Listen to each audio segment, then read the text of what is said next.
All right, a lot easier to do a video than to type all of this out. So here's what happened about an hour or so ago in Las Vegas prior to the UFC 279 press conference. As you guys know, press conference, there's usually a curtain. Behind the curtain is where the octagon is and people are hanging around before going out.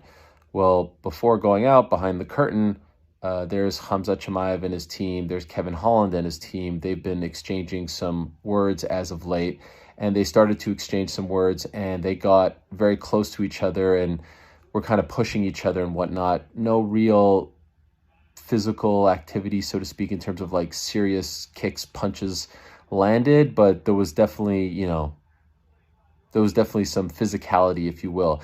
Now, Tiki Gosen, who is a longtime MMA fighter, now turned MMA manager, happened to be back there and got in between them and broke it up, and was like actually the guy. There was hardly any security, a few police officers, but way too many people, way too many team members, and just fiery fighters. So he was actually the guy, as Dana White said in his press scrum, he was the guy who broke the whole thing up, believe it or not.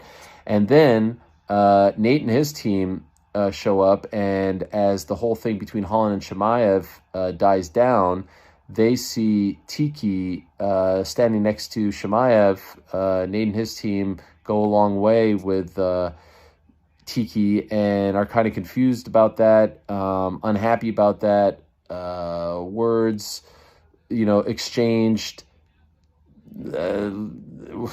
things exchanged back and forth, and then all of a sudden water bottles are being thrown, and I guess there were some people who were upset about where Tiki was standing and the things that were being said back and forth. So then the whole thing gets out of hand, water bottles being thrown. I believe Tiki got hit by a bottle or two, but not seriously hurt.